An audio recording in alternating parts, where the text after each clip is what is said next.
Hello, my dear students. How are you all? This is Meenu Budhwar, your mathematics tutor, and you are watching your own YouTube channel, Mathematics by Meenu. तो students कल suddenly summer vacations announce हो चुकी हैं, तो बच्चों के exams तो बीच में ही रह गए। मेरे ख्याल से तो एग्ज़ाम्स ख़त्म हो जाने चाहिए आपके, फिर ही वेकेशंस होती तो बेटर होता। ठीक है, क्योंकि वेकेशंस में अगर एग्ज़ाम्स की टेंशन रहे तो वेकेशंस का वो मज़ा नहीं आता, है ना। तो चलो, जो भी हुआ ठीक है।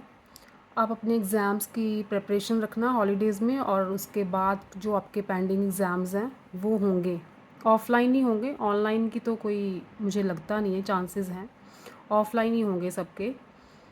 तो तब तक हम फ्री हैं। तो वैसे मैंने सेकंड टर्म जो थी जून के फर्स्ट वीक से स्टार्ट करनी थी, तो क्योंकि आपको वेकेशंस हो गई हैं, एग्ज़ाम्स आपके एक हिसाब से ख़त्म ही हो चुके हैं। आफ्टर 1.5 मंथ आपके पेंडिंग एग्ज़ाम्स होंगे, तो तब तक हम सेकंड टर्म का मैथमेटिक्स शुरू कर देते हैं। ठीक है, तो बच्चों की डिमांड भी बहुत है, बहुत रिक्वेस्ट भी आई है कि मैम वेकेशंस हैं, हम फ्री हैं, तो आप सेकंड टर्म का मैथमेटिक्स शुरू कर दो। बच्चे पढ़ने के इतने शौकीन हो चुके हैं, आई कांट बिलीव। चलो ठीक है, फिर हम क्लास नाइन्थ का जो आपका कैंडिड मैथमेटिक्स है ना, चैप्टर नंबर 6 है उसका, साइमल्टेनियस लीनियर इक्वेशन के साथ रिलेटेड है वो चैप्टर आपका। आपने लीनियर इक्वेशन की फॉर्म में ही आपने स्टेटमेंट को पढ़ना है और लीनियर इक्वेशन की फॉर्म में ही उसे सॉल्व करना है। ठीक है, तो chapter name is problems based on simultaneous linear equation. हाँ, जो आपका 7th क्लास का मैथमेटिक्स का एग्ज़ाम हुआ है, 9th का हुआ है, 10th का हुआ है, तो वो मैं इन बिटवीन टाइम निकाल के आपका क्वेश्चन पेपर सॉल्व करूँगी। एमसीक्यूज़ तो मैंने बता दिए तीनों क्लासेस के, बाकी पेपर भी हम सॉल्व करेंगे। ठीक है, तो पहले क्लास 9th का चैप्टर नंबर 6 स्टार्ट कर लेते हैं। क्लास 10th भी स्टार्ट होगी, क्लास 7th भी स्टार्ट होगी, 1-2 दिन का गैप आएगा बीच में। ठीक है, तो let's start with chapter number 6, candid mathematics class 9. The chapter is problem based on simultaneous linear equations. बच्चों इसमें है क्या, जो भी आपको प्रॉब्लम दी होगी ना, उसे आपने एक लीनियर इक्वेशन की फॉर्म में इक्वेशंस फॉर्म करनी है। खुद ही प्रॉब्लम को पढ़ोगे और समझ के आपने लीनियर इक्वेशन की फॉर्म में उसे सॉल्व करना है। ठीक है, चाहे 2 इक्वेशंस आएंगी मोस्टली, हर एक स्टेटमेंट में, हर एक प्रॉब्लम में 2 इक्वेशंस बनेंगी, 2 वेरिएबल्स होंगे, मोस्टली 2 ही वेरिएबल्स होंगे, क्योंकि सिंपल सम्स तो नहीं है क्लास 9 के। तो उन्हीं वेरिएबल को आप चाहे 3 मेथड्स करवाए थे ना आपको, substitution method, elimination method, cross multiplication method, तो जो मेथड तीनों में से कोई भी मेथड यूज़ करके आप उस इक्वेशन को सॉल्व करोगे। ठीक है, और जो भी प्रॉब्लम का सल्यूशन है वो इक्वेशंस को सॉल्व करके ही आएगा। तो बस इसका ये प्रोसेस है कि इसमें आप इक्वेशन को ध्यान से पढ़ोगे, इक्वेशन को ध्यान से पढ़ोगे, स्टेटमेंट को ध्यान से पढ़ोगे, और अगर आपकी इक्वेशन सही बन गई तो आपका सम भी सही होगा, और अगर आपने इक्वेशन बनाने में गड़बड़ कर दी तो फिर आपका सॉल्यूशन भी गलत हो जाएगा। ठीक है, तो स्टार्ट करते हैं एक्सरसाइज 6.1 से स्टार्ट करते हैं। जैसे जैसे एक्सरसाइज सॉल्व करूँगी ना मैं, तो आपको सारा प्रोसेस समझ आ ही जाएगा। इसमें सिर्फ इक्वेशन बनाने का काम है जो मेन काम है आपका। तो 6.1 का फर्स्ट सम देखो, the sum of 2 numbers is 58। क्या दिया आपको, 2 नंबर्स का सम दिया है। ठीक है, निकालना क्या है आपने, the greater numbers exceed twice a smaller number bye 1, find the numbers. जो चीज़ फाइंड करनी है आपने उसे स्टार्टिंग में सपोज कर लेना है। ठीक है, तो नंबर्स फाइंड करने हैं, तो मैं सपोज कर रही हूँ, let the numbers are x and Y.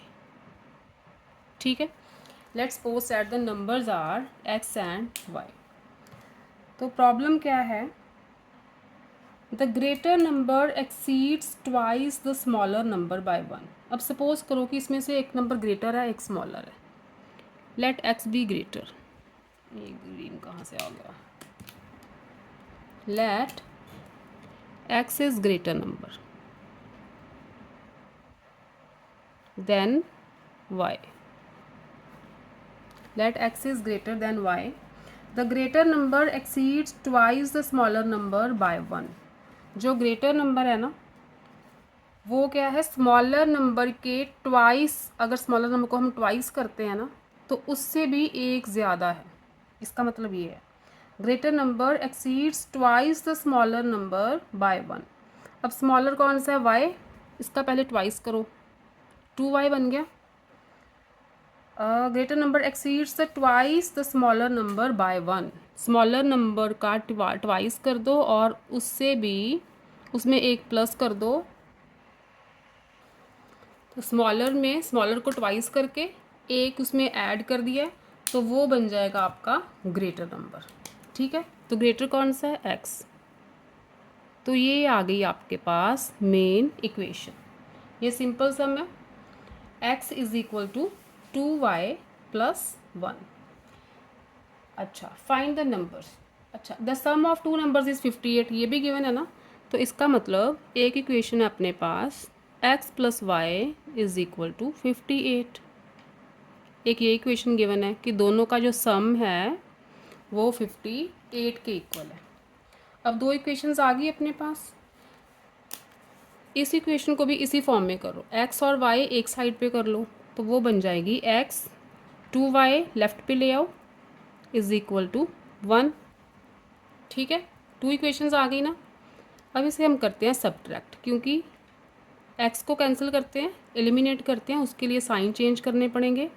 ये दोनों साइन पॉजिटिव है ना तो एक का नेगेटिव कर दो। अगर एक का साइन चेंज करोगे तो सबका करना पड़ेगा। ठीक है, सब्ट्रैक्शन में सारे साइंस चेंज होते हैं। अब ये तो कैंसिल हो गए, प्लस वाई प्लस 2y। अब फाइनल साइन देखना है जो साइन हम चेंज कर चुके हैं। Plus y plus 2y is 3y is equal to 58 minus 1 is 57। तो यहाँ से y आ गया आपका 57/3, y इज़ 19। ठीक है, y आ गया 19। किसी भी इक्वेशन में y की वैल्यू पुट करो, जैसे फर्स्ट इक्वेशन थी जहाँ ये लो x plus y is equal to 58 था ना, तो y आ गया 19 इज़ इक्वल टू 58। तो x क्या आया? 58 माइनस 19, यू विल गेट 39। तो नंबर्स हमारे पास कौन से आ गए? 39 एंड 19। ग्रेटर x था ना तो x ग्रेटर ही आया 39। तो these are our final numbers. ठीक है, इक्वेशन बनानी आनी चाहिए। मेन काम है इक्वेशन बनाना। स्टेटमेंट को समझो और इक्वेशन बनाओ बस। सेकंड है आपका, सेकंड देखो, सम ऑफ टू नंबर्स इज 44। सम क्या दिया है? 44। अच्छा, नंबर ही फाइंड करने हैं तो let the numbers are x and y। Sum है 44, x plus y is equal to 44। एक तो ये इक्वेशन आ गई स्टार्टिंग में। ठीक है, नेक्स्ट ये है if twice the larger let x be larger. क्या लेते हैं हम? Let x is larger number. अब ट्वाइस द लार्जर, जैसे जैसे लिखा है वैसे वैसे इक्वेशन बनाओ। Twice the larger, larger number का ट्वाइस कर दो। ठीक है, is added to thrice the smaller, added to thrice the smaller. ठीक है, ये स्मॉलर नंबर का थ्राइस हो गया। The result is 108। तो रिजल्ट क्या आता है? 108। ट्वाइस द क्या है? ट्वाइस द लार्जर है ना। Twice the larger added to thrice the smaller, the result is 108। Find the numbers. दो इक्वेशन आ गई। दूसरी इक्वेशन लिखो यहाँ पे x plus y is equal to 44।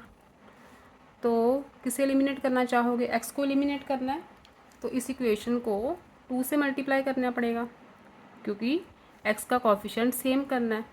तो ये बन जाएगी 2x plus 2y is equal to 88, right. अब एक इक्वेशन है ये वाली, 2x plus 3y is equal to 108। तो सब्ट्रैक्ट करो, साइन चेंज होंगे, ये कैंसिल होगी term. 2y minus 3y is minus y, 88 minus 108 is minus 20। तो y कितना आ गया, y आ गया 20 और x आ गया आपका, क्योंकि x plus y is equal to 44 था, तो यहाँ से x आया 44, ये y उधर जाके माइनस होगा ना, तो y 20 है, तो x आ गया 24। Numbers are 24 and 20। ठीक है, मेन काम इक्वेशन का ही है ना, बस इक्वेशन बनानी आनी चाहिए, बाकी और सॉल्यूशन में कुछ नहीं है। अगर इक्वेशन ठीक होगी तो ऑटोमेटिकली आपका सॉल्यूशन बिल्कुल ठीक होगा। थर्ड देखो, if the numerator of a fraction is increased by 1 it becomes 1 by 2, if its denominator is increased by 7 it becomes 1 by 3, find the fraction। अब फ्रैक्शन फाइंड करना है, तो आप सपोज करो let the fraction is x over y। ठीक है, suppose कर लो fraction है x ओवर y, फ्रैक्शन यही होता है ना ओवर की टर्म्स में। तो पहली कंडीशन है if the numerator of a fraction, numerator कौन सा हुआ, ये न्यूमिनेटर होता है, ये डिनोमिनेटर होता है। ठीक है, ऊपर वाला न्यूमिनेटर, नीचे वाला denominator. If the numerator of fraction is increased by 1, numerator में अगर 1 न्यूमिनेटर जो है एक इंक्रीज कर दो, मतलब न्यूमिनेटर में 1 ऐड कर दो, इट बिकम्स 1 by 2, तो फ्रैक्शन क्या हो जाता है 1 by 2। तो y as it is, y को चेंज नहीं किया, सिर्फ न्यूमिनेटर में 1 ऐड किया है, तो फ्रैक्शन बन जाता है 1 over 2। इसे इक्वेशन की फॉर्म में बनाओ क्रॉस मल्टीप्लाई करके, ये बन जाएगा 2x plus 2 is equal to y। तो यहाँ से आ जाएगा 2x minus Y, Y left पे आया माइनस, और 2 ले जाओ राइट पे। ठीक है, वो भी नेगेटिव हो जाएगा, एक इक्वेशन आ गई ये फर्स्ट इक्वेशन आई है अपनी। और सेकंड कंडीशन है if it's denominator is increased by 7। अब न्यूमिनेटर को एज इट इज़ लिखना है, डिनोमिनेटर इंक्रीज हो रहा है बाय 7, तो इट बिकम्स 1 by 3, तो फ्रैक्शन बन रहा है 1 over 3, राइट। अब देखो क्रॉस मल्टीप्लाई करो, 3x is equal to y plus 7। ठीक है, y को लेफ्ट पे ले आओ, 3x minus y is equal to 7। ठीक, एक ये इक्वेशन थी, एक ये इक्वेशन आ गई, तो यहाँ पे इक्वेशंस लिखो दोनों, 2x minus y is equal to minus 2, 3x minus y is equal to 7। अब साइन सेम है ना, तो सब्ट्रैक्ट करना पड़ेगा। सब्ट्रैक्ट मीन्स सारे साइन चेंज कर दो, ये कैंसिल आउट हो गए। 2x minus 3x is minus x, minus 2 minus 7 is minus 9, x आ गया 9। ठीक है, न्यूमिनेटर आ गया अपना 9। तो किसी भी इक्वेशन में पुट करो, जैसे ये इक्वेशन है 3x minus y is equal to 7 है ना, तो x आ गया 9, 3 9s are 27, minus y is equal to 7, minus y is equal to 7, ये 27 इधर आके माइनस हो जाएगा, you will get minus y is equal to minus 20, तो y आ गया 20। ठीक है, y 20 आ गया, तो फ्रैक्शन क्या आ गया फिर, x इज़ 9, y इज़ 20, तो और फ्रैक्शन इज़ 9 over 20। ठीक है, ये था थर्ड। नेक्स्ट देखो फोर्थ, इफ़ द न्यूमिनेटर, फिर से फ्रैक्शन ही है, तो let the fraction is, suppose कर लो फ्रैक्शन क्या है, x ओवर y। ठीक है, if the numerator of fraction is increased by 2, अब न्यूमिनेटर को इंक्रीज्ड बाय 2 किया है, 2 ऐड हो गया, and it's denominator decreased bye 1, और डिनोमिनेटर भी साथ ही डिक्रीज़ कर दिया है बाय 1, देन इट बिकम्स 2/3। तो फ्रैक्शन बन जाता है 2/3। ठीक, क्रॉस मल्टीप्लाई करके इक्वेशन बनाओ। 3x + 6 = 2y - 2। 3 को इस टर्म के साथ, 2 को इस टर्म के साथ, तो ये आ गया 3x। y वाली टर्म लेफ़्ट पे ले आओ और जो कांस्टेंट टर्म है वो राइट पे ले जाओ। -2 - 6 हो जाएगा ना उधर जाके, तो -8 आ जाए। ये फर्स्ट इक्वेशन बन गई आपकी। Second is if the numerator is increased by 1। अगर न्यूमरेटर को 1 इंक्रीज़ करते हैं and the denominator increased by 2, denominator भी इंक्रीज़ ही हो रहा है बाय 2। ठीक है, तो फ्रैक्शन बनना है आपका 1/3। ठीक, तो इस कंडीशन के अकॉर्डिंग इक्वेशन बनाओ क्रॉस मल्टीप्लाई करके। 3x + 3 = y + 2। तो y को ले आओ लेफ़्ट पे, कांस्टेंट ले जाओ राइट पे। ये -3 होगा, 2 - 3 इज़ -1। ठीक है, अब दोनों इक्वेशंस इकट्ठी करो। 3x - y और एक इक्वेशन थी 3x - 2y = -8। अब साइन चेंज करो क्योंकि 3x एलिमिनेट हो रहा है, माइनस प्लस और प्लस, ये टर्म्स कैंसिल आउट हो जाएंगी। -y + 2y is y, 8 - 1 is 7। तो y आ गया 7, किसी भी इक्वेशन में पुट कर दो। ये इक्वेशन ले लेते हैं। 3x - 2y = -8 था, तो y 7 है। 3x माइनस ये बना 14 = -8।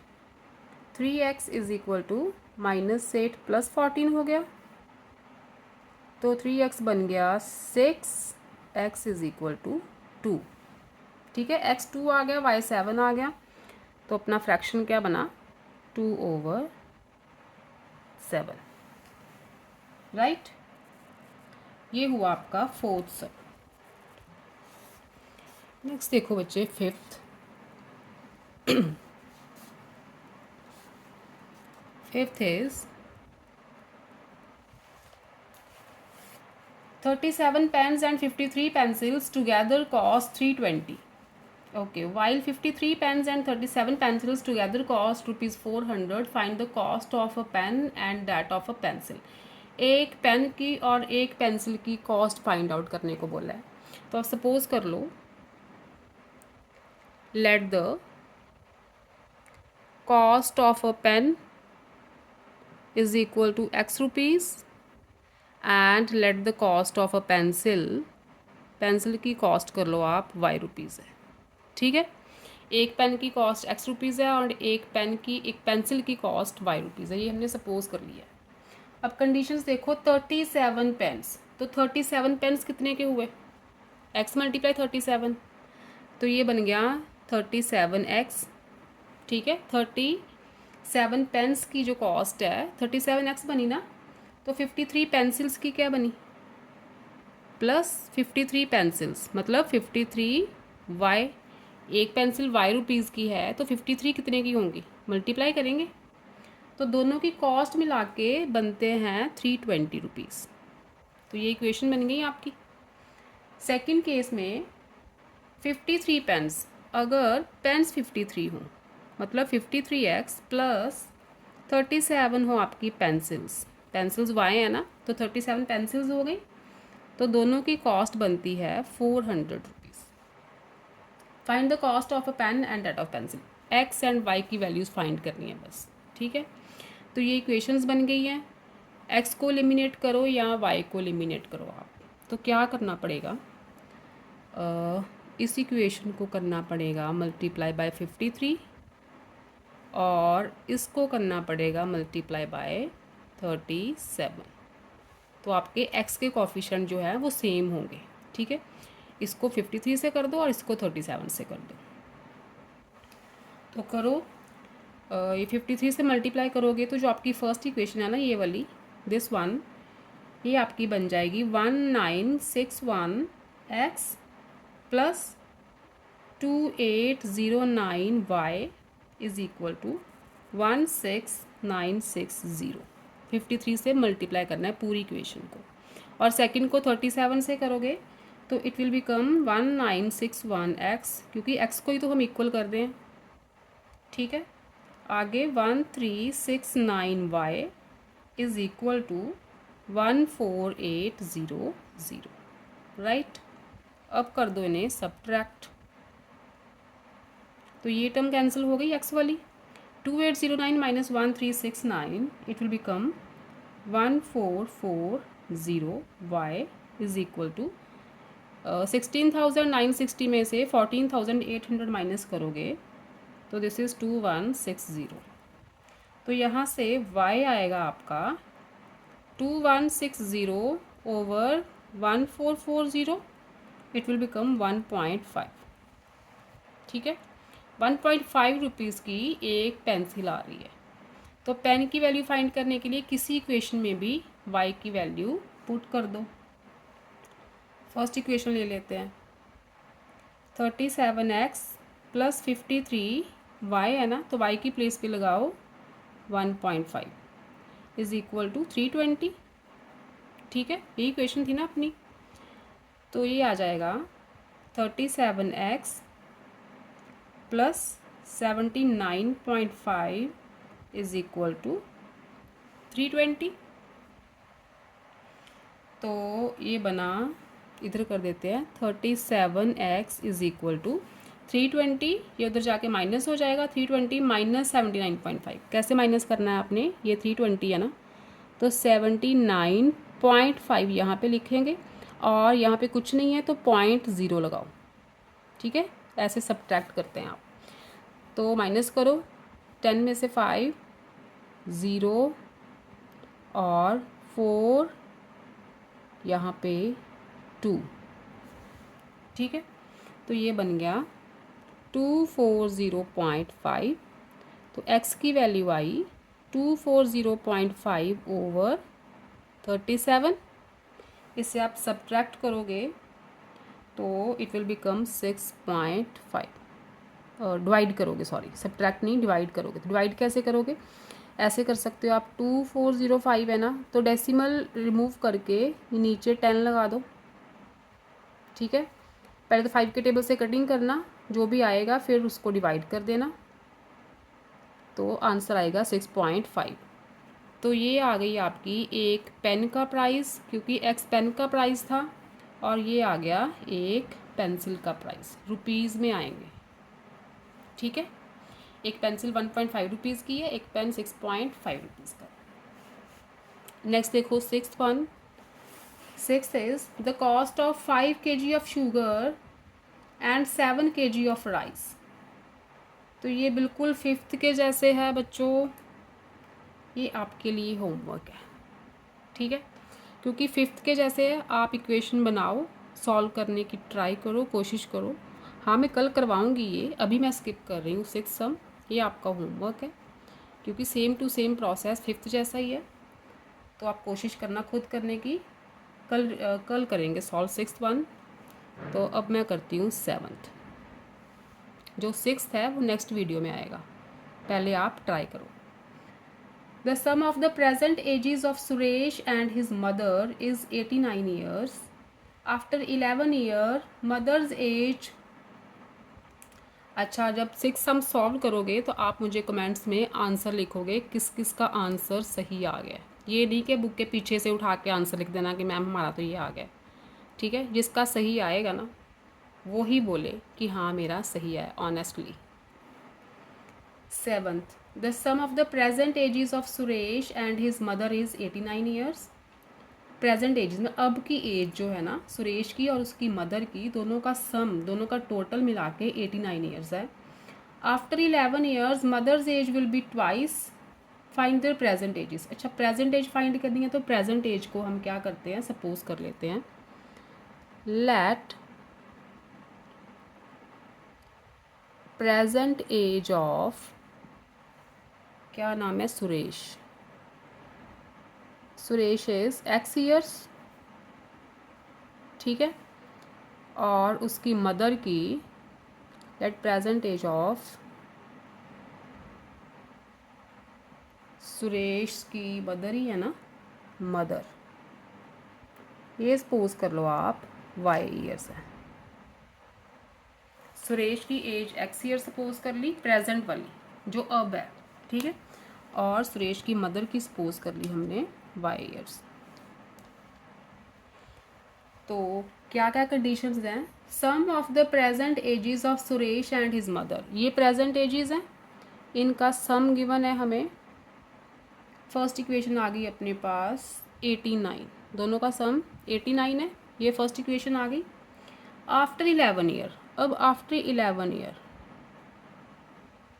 आफ्टर 11 ईयर का केस है। अब देखो, अगर आपकी एज इस टाइम 20 ईयर्स है तो 11 ईयर्स के बाद आपकी एज कितनी होगी? 20 + 11 करोगे ना, ठीक है। तो वैसे ही इनकी present age x and y है, तो 11 ईयर्स के बाद इनकी एज कितनी होगी? आफ्टर 11 ईयर सुरेश की एज क्या होगी? उसके प्रेजेंट एज में 11 ऐड कर दो, ठीक है। और मदर्स, उसकी मदर्स की एज कितनी होगी?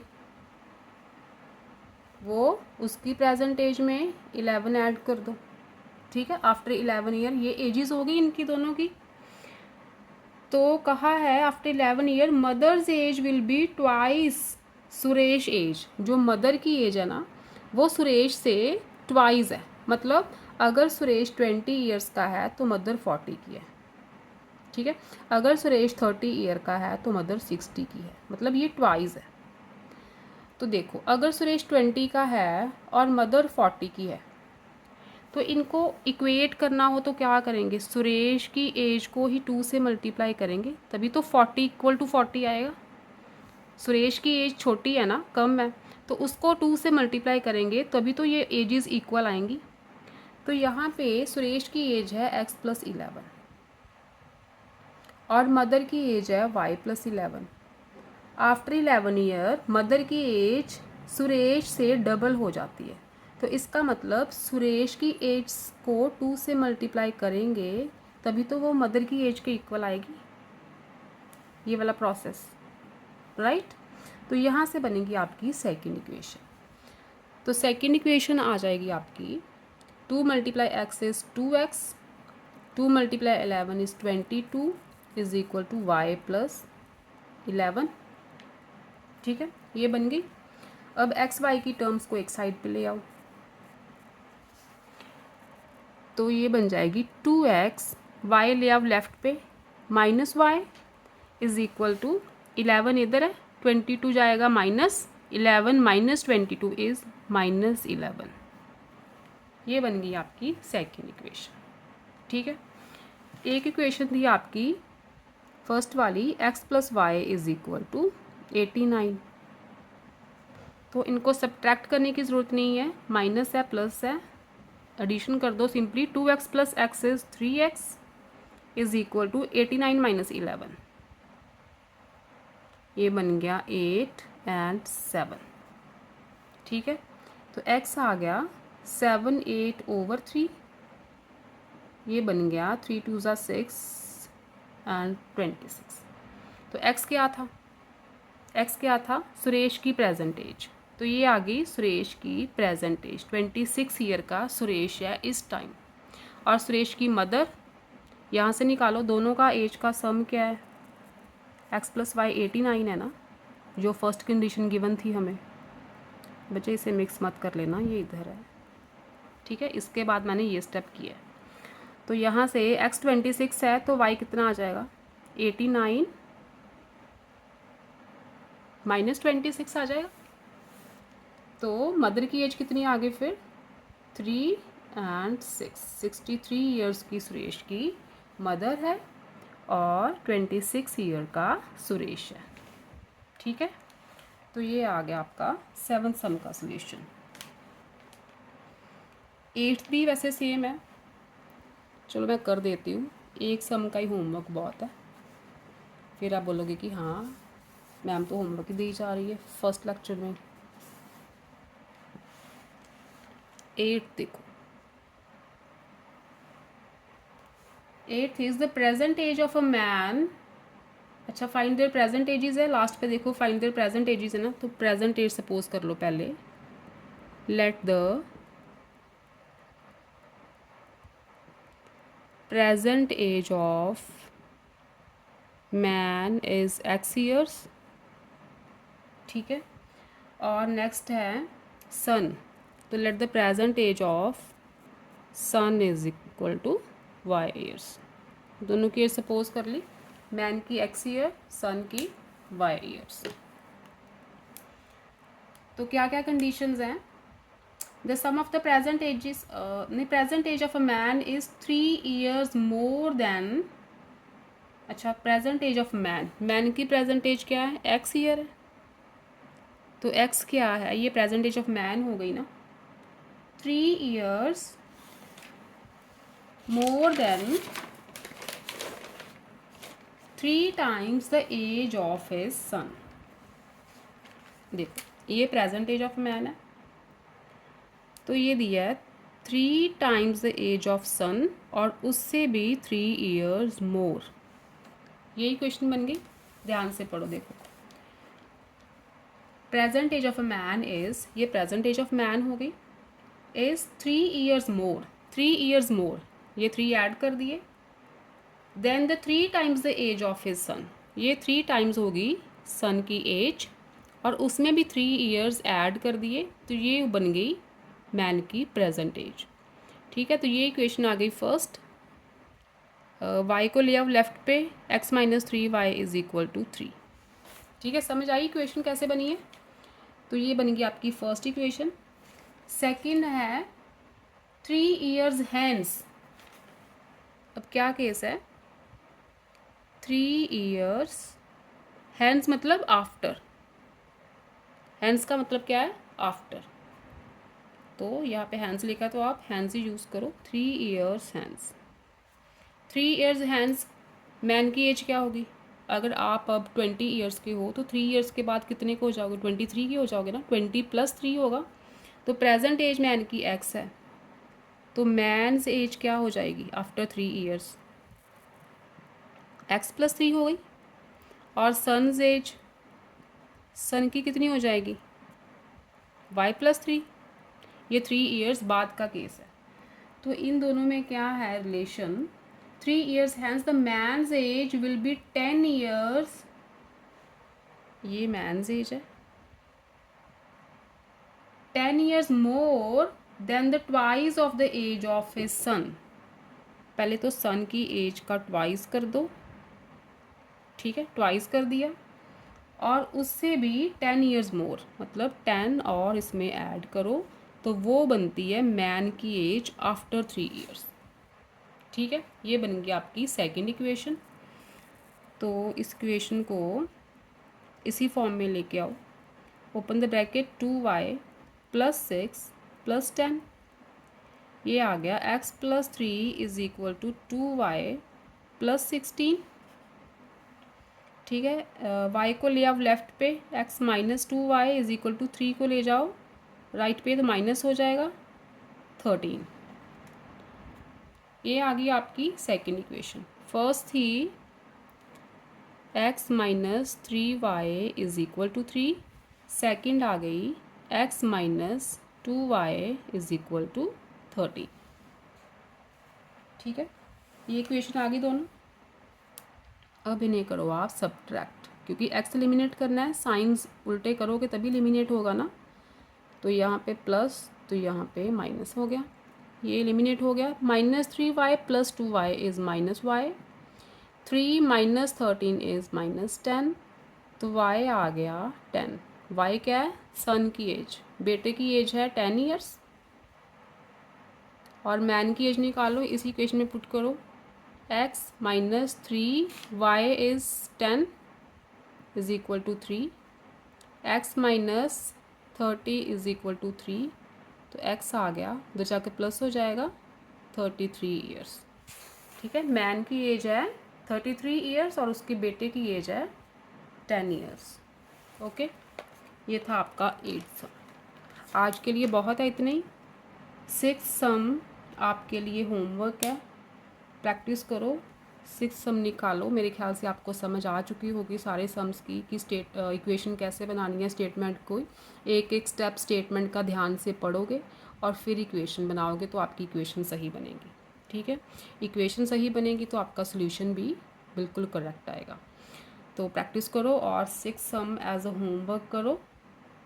6.1 एक्सरसाइज है इस चैप्टर की बस, और 15 सम्स हैं।